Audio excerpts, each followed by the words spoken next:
Hello friends, कैसे हैं आप लोग। आई होप आप लोग स्वस्थ होंगे, मस्त होंगे, ज़बरदस्त होंगे। तो देखिए, जो अभी मैंने वीडियो डिस्कस किया था इसका पिछला पार्ट, उसमें गलती से जो है वो सेव हो गया था, तो हम इसको दोबारा से डिस्कस कर लेते हैं। सबसे पहले मैं आपको एक बार रीकैप कर देती हूँ कि हमने क्या क्या यहाँ पे डिस्कस कर लिया। तो एक बार इसको रीकैप कर लेते हैं। तो देखो, सबसे पहले हमने मेल रिप्रोडक्टिव सिस्टम में यहाँ पे टेस्टिस के बारे में देखा था, और हमने ये देखा था जो टेस्टिस होता है उसको मतलब 2 to 2.5 degree Celsius less temperature की आवश्यकता होती है। और यहाँ पे देखो, ये कंपार्टमेंट देख लिया था। जो टेस्टिस होता है यहाँ पे 250 कंपार्टमेंट होते हैं, जिसको हम टेस्टिकुलर लोक्यूल बोलते हैं। और ईच वर्ड पे ध्यान देना। और फिर हमने क्या देखा, जो कंपार्टमेंट होते हैं उसके अंदर 1 to 3 सेमिनिफेरस ट्यूब्यूल होते हैं। फिर हमने यहाँ पे देखा जो सेमिनिफेरस ट्यूब्यूल हैं उसके अंदर में जर्म सेल होते हैं, और यहीं पे जो जर्म सेल हैं उसके थ्रू क्या होता है, स्पर्म फॉर्मेशन होता है। और स्पर्म को नरिशमेंट प्रोवाइड करने के लिए यहाँ पे जो सेल होता है जिसको हम सर्टोली सेल बोलते हैं। और जो सेमिनिफेरस ट्यूब्यूल है इसके बीच में जो स्पेस होता है उसको हम बोलते हैं इंटरस्टिशियल स्पेस। और इस स्पेस में प्रेजेंट होते हैं कुछ सेल्स जिसको हम बोलते हैं लीडिक सेल, जो कि आगे चलकर एंड्रोजन जो है, एंड्रोजन या टेस्टोस्टेरोन क्या करते हैं, सिक्रीट करते हैं। अब देखिए, यहाँ पे हमने ये देखा जो सेमिनिफेरस ट्यूब्यूल है उसके ढेर सारे डक्ट एक जगह पे कलेक्ट हो जाते हैं, जिसको हम रेटी टेस्टिस बोलते हैं। अब देखो, जो रेटी टेस्टिस है वो आगे जो है, आगे इस तरह से एपिडिडाइमिस में ओपन होता है, यानी टेस्टिस को एग्जिस्ट करता है, जिसको हम वासा इफ्रेंसिया बोलते हैं। और ये हमारा एपिडिडाइमिस है। एपिडिडाइमिस क्या करता है, कॉमा शेप का होता है, 6 मीटर लॉन्ग होता है, हाईली क्वाइल्ड ट्यूब होता है। इसका हमने 3 फंक्शन देखा था, PSM यानी propel sperm, store sperm and mature sperm. ये 3 फंक्शन यहाँ पे करता है। फिर हमने यहाँ पे क्या देखा था, हमने ये देखा था, ये मतलब आपको अब तो अच्छे से क्लियर हो गया होगा। टेस्टिस हो गया, टेस्टिस के अंदर सेमिनिफेरस ट्यूब्यूल हो गया, रेटी टेस्टिस हो गया, वासा इफ्रेंसिया हो गया, एपिडिडाइमिस हो गया, और ये हमारा वासा डिफरेंसिया हो गया। फिर देखो, रूट ऑफ स्पर्म सबसे इंपॉर्टेंट, यहाँ से क्वेश्चन बहुत बार पूछा गया है। सेमिनिफेरस ट्यूब्यूल, रेटी टेस्टिस, वासा इफ्रेंसिया, एपिडिडाइमिस, वासा डिफरेंसिया, इस तरह से होते हुए स्पर्म जो है बाहर आता है। फिर हमने यहाँ पे क्या डिस्कस किया हुआ था, ये यानी सेमिनल वेसिकल जो है, अब तो आपको पता हो गया सेमिनल वेसिकल क्या है, ग्लैंड है, जो कि 2 in नंबर होता है। जो सेमिनल वेसिकल है और जो एम्पुला ऑफ वासा डिफरेंस है, जब दोनों का डक्ट मिलकर एक कॉमन डक्ट बनाता है तो उसको हम इजाकुलेटरी डक्ट बोलते हैं। और ये क्या करता है, मतलब ये तो हमने देख ही लिया था, ये यूरेथ्रा में ओपन करता है। और ये स्ट्रक्चर हमने समझ लिया था किस तरह से यहाँ पे क्या क्या ग्लैंड वगैरह होते हैं। सेमिनल वेसिकल, प्रोस्टेट ग्लैंड के बारे में कंपैरिजन भी हमने देख लिया था। फिर देखिए, ये भी हमने जो है देख लिया था। फिर मैंने आपको बताया था जो कॉपर्स ग्लैंड होते हैं इनका फंक्शन क्या क्या होता है, ये 2 in नंबर होते हैं। मेन फंक्शन होता है यूरेथ्रा को लुब्रिकेशन प्रोवाइड करना। अदर फंक्शन क्या होता है, ये यूरिन को यूरेथ्रा से क्लियर करते हैं ताकि स्पर्म जो है वो सुरक्षित रहे। अब हमने यहाँ पे देखा था मेल रिप्रोडक्टिव सिस्टम में जो असेसरी डक्ट हैं और असेसरी ग्लैंड, इनके नाम आप याद रखना, यहाँ से क्वेश्चन पूछे जा सकते हैं। क्या क्या होता है, रेटी टेस्टिस होता है, वासा इफ्रेंसिया होता है, एपिडिडाइमिस होता है, वासा डिफरेंसिया होता है। असेसरी ग्लैंड में सेमिनल वेसिकल है, प्रोस्टेट ग्लैंड है और कॉपर्स ग्लैंड है। याद रखना, प्रोस्टेट ग्लैंड जो है वो 1 in number, seminal vesicle, Cowper's gland 2 in number यानी 1 पेयर होते हैं। आगे देखिए, जो सीमेन होता है इसके बारे में पॉइंट आप याद रखेंगे, sperm plus seminal vesicle, sperm plus seminal plasma, इसको हम क्या बोलते हैं, सीमेन। दोनों का जो मिक्सचर है उसको हम क्या बोलते हैं, स्पर्म। स्पर्म में जो है ये 2 to 2.5 मिलीलीटर, और ये जो है स्लाइटली एल्कलाइन होते हैं। 200 to 300 मिलियन स्पर्म जो है सीमेन में प्रेजेंट होते हैं। 60% must have normal shape and size. 60% sperm, 40% shows vigorous motility. अब आगे देखिए, यहाँ पे हम डिस्कस कर रहे थे स्पर्मेटोजेनेसिस, जहाँ पे वीडियो अचानक से सेव हो गया था गलती से। तो चलिए इसको जो है समझ लेते हैं। हमने आपको क्या बताया, जो सेमिनिफेरस ट्यूब्यूल होता है उसके अंदर में क्या होते हैं, जर्म सेल प्रेजेंट होते हैं। अब एक ऐसा जर्म सेल जिसमें मियोसिस होता है आगे चलकर, उसको हम बोलते हैं प्राइमरी स्पर्मेटोसाइट। प्राइमरी स्पर्मेटोसाइट में मियोसिस 1 होता है, तो जिससे बनता है सेकेंडरी स्पर्मेटोसाइट। और सेकेंडरी स्पर्मेटोसाइट में मियोसिस 2 होता है, तो यहाँ पे बनता है स्पर्मेटिड। स्पर्मेटिड एफएसएच के प्रेजेंस में स्पर्मेटोजोआ में कन्वर्ट हो जाता है, यानी इस तरह से हमारा स्पर्म फॉर्मेशन होता है। यहाँ पे आपको पॉइंट क्या क्या याद रखने हैं, जो प्राइमरी स्पर्मेटोसाइट है वो डिप्लॉयड होता है, जो सेकेंडरी स्पर्मेटोसाइट है वो हैप्लॉयड होता है यानी एन। जो स्पर्मेटिड है वो जो है स्पर्मेटोजोआ में कन्वर्ट होता है। अब देखिए, ये तो हमने देख लिया था। ये देखो यहाँ पे 2 टर्म है, एक है हमारा स्पर्मेटोजेनेसिस, एक टर्म है स्पर्मियोजेनेसिस। स्पर्मेटोजेनेसिस, स्पर्मियोजेनेसिस, दोनों में कंफ्यूज मत होना। देखो, जब प्राइमरी स्पर्मेटोसाइट में मियोसिस होता है सेकेंडरी स्पर्मेटोसाइट बनता है, और जब सेकेंडरी स्पर्मेटोसाइट में मियोसिस होता है स्पर्मेटिड बनता है, स्पर्मेटिड से फिर स्पर्मेटोजोआ होता है। तो ये जो पूरा प्रोसेस है, ये पूरा प्रोसेस जो अभी हम देख रहे हैं, इसको हम बोलते हैं स्पर्मेटोजेनेसिस। क्या बोलते हैं? स्पर्मेटोजेनेसिस। लेकिन जब यहाँ पे हम देखते हैं स्पर्मेटिड टू स्पर्मेटोजोआ, जो इतना प्रोसेस है, इसको हम क्या बोलते हैं? इसको हम बोलते हैं स्पर्मियोजेनेसिस। क्या बोलते हैं? स्पर्मियोजेनेसिस। अब ये पॉइंट आपको क्लियर हो गया, यानी प्राइमरी स्पर्मेटोसाइट से जब स्पर्मेटोजोआ बनता है तो इसको हम बोलते हैं स्पर्मेटोजेनेसिस, लेकिन जब स्पर्मेटिड से स्पर्मेटोजोआ बनता है तो इसको हम बोलते हैं स्पर्मियोजेनेसिस।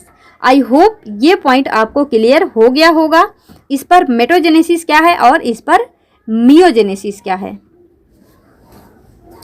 अब देखो,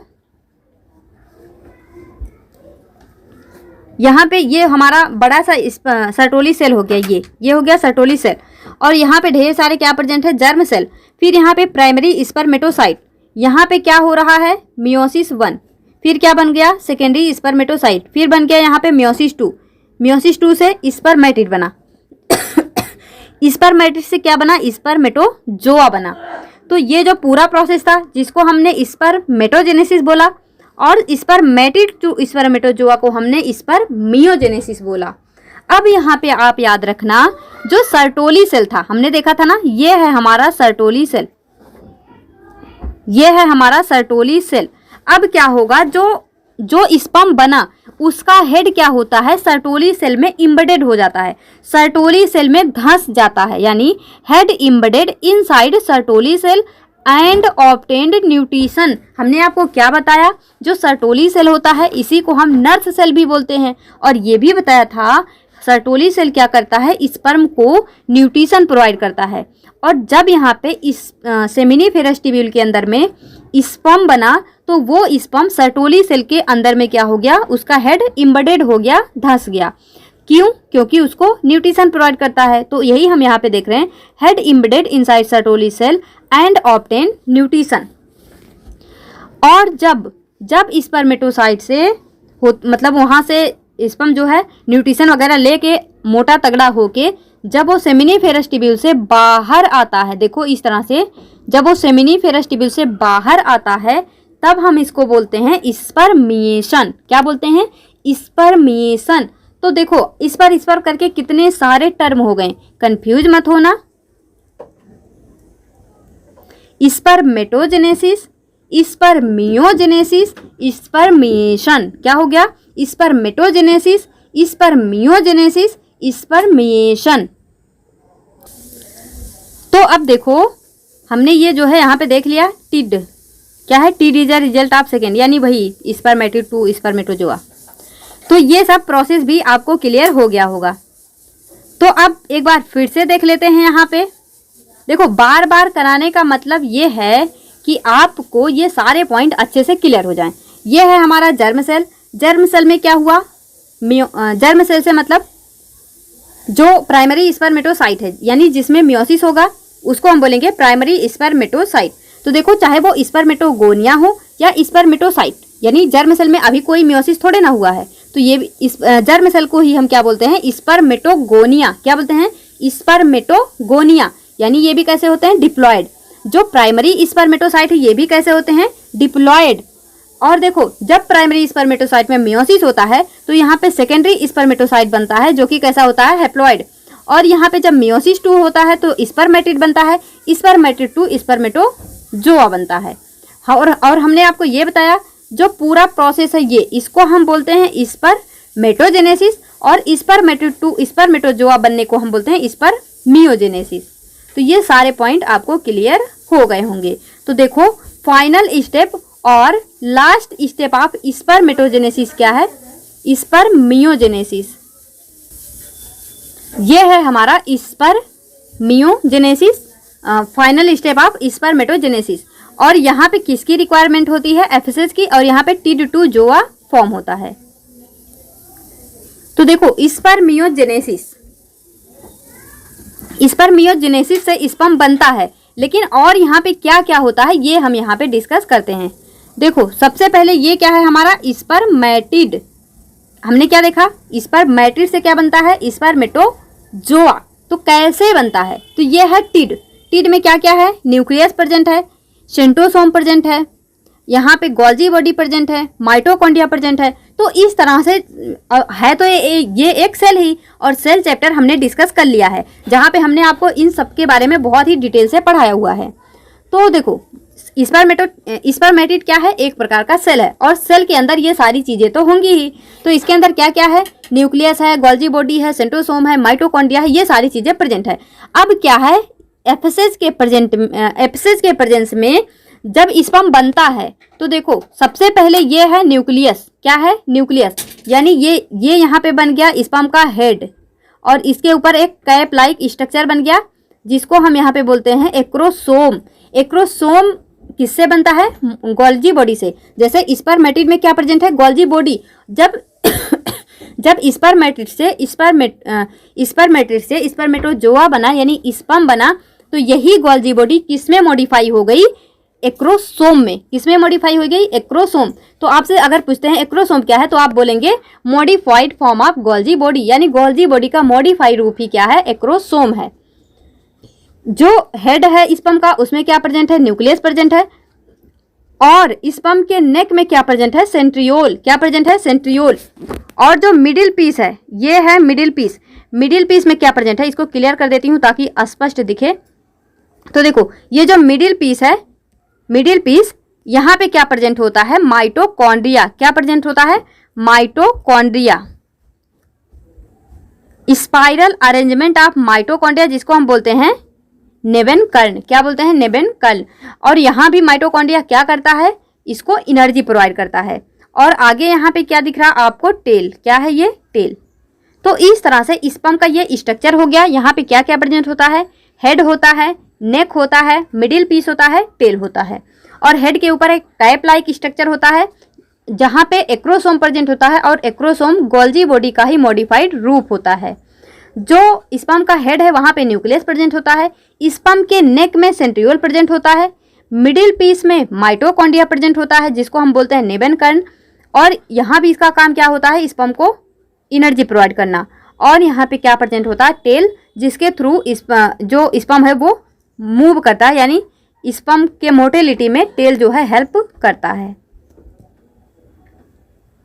अब देखो ये है यहाँ पे हाइपोथैलेमस, इसको हम आगे डिस्कस करेंगे, अभी के लिए समझिए ये है हमारा हाइपोथैलेमस, और ये है पोस्टीरियर पिट्यूटरी, और ये है एंटीरियर पिट्यूटरी।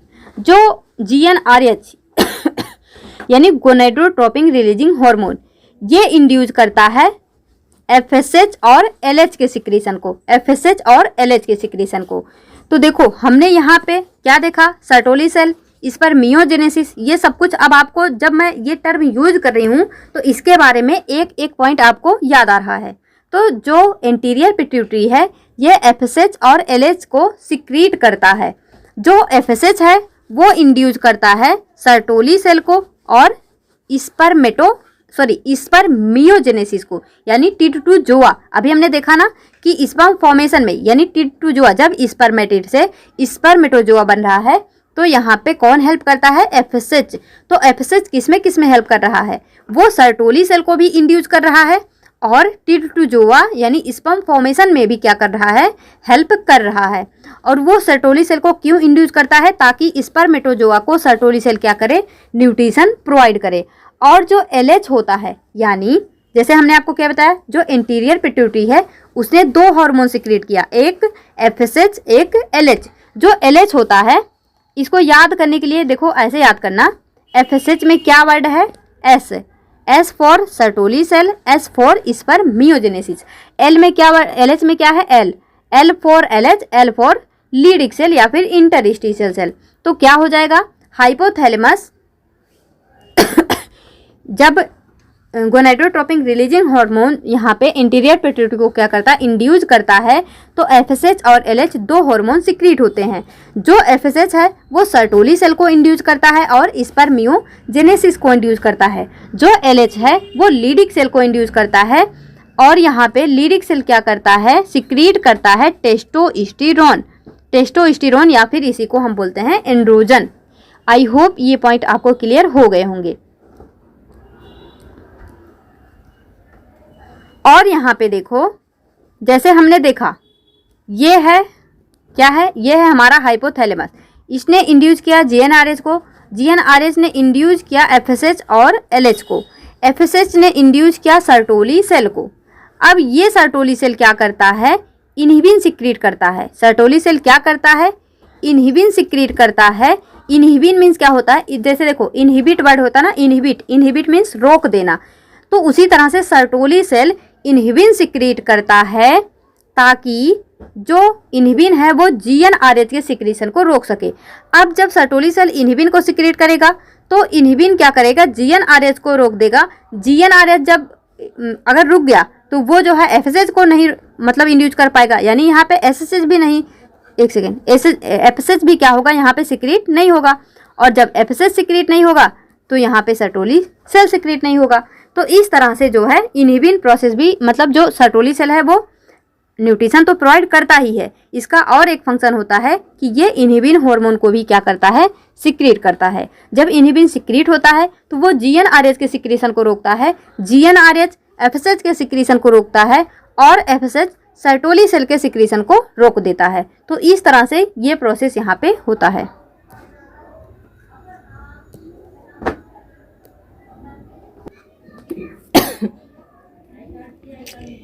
खांसी देखो, अब जो है अगर आपके दिमाग में ये आता है, जैसे हमने आपको ये तो बताया कि ये इनहिबिन को सिक्रीट करता है, GnRH ये सब इसको रोक रहे हैं, क्यों कर रहे हैं ऐसा, मतलब अगर आपके दिमाग में आता है, एक तरफ तो हमने क्या किया, FSH को इंड्यूस किया, सर्टोली सेल को जो है उसने इंड्यूस किया ताकि वो न्यूट्रिशन प्रोवाइड कर सके, ये सब तो अच्छी प्रोसेस हैं। फिर हमको इनहिबिन की क्या ज़रूरत पड़ी, तो क्या हम करेंगे, मतलब इनहिबिन की ज़रूरत इसलिए है, जैसे देखो जो GnRH है वो FSH LH दोनों के सिक्रीशन को इंड्यूस कर रहा है। तो जब हम GnRH को रोक देंगे तो FSH LH भी रुक जाएंगे। तो यहाँ पे क्या होगा, टेस्टोस्टेरोन जो सिक्रीट हो रहा है, अगर मान लो वो ज़्यादा अमाउंट में सिक्रीट होने लगेगा तो वहाँ पे इनहिबिन की ज़रूरत पड़ेगी, ताकि जो टेस्टोस्टेरोन है यानी जो एंड्रोजन है वो ज़्यादा अमाउंट में सिक्रीट ना हो, यानी हार्मोन की अधिकता ना हो। इस वजह से इनहिबिन हार्मोन का यहाँ पे यूज होगा।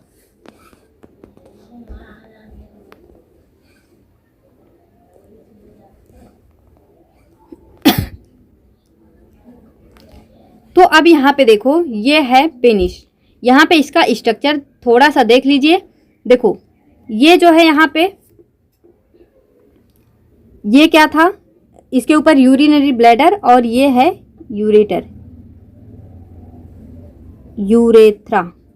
तो अब यहाँ पे क्या होगा, यहाँ से स्पर्म भी आएगा, यहाँ से सीमेन भी आएगा, सॉरी यहाँ से सुसु भी आएगा, यहाँ से सीमेन भी आएगा। अब इसके अराउंड आपको ये दिख रहा होगा जो ग्रीन कलर का, जिसको हम बोलते हैं कॉर्पोरा स्पोंजियोसम। क्या बोलते हैं, कॉर्पोरा स्पोंजियोसम।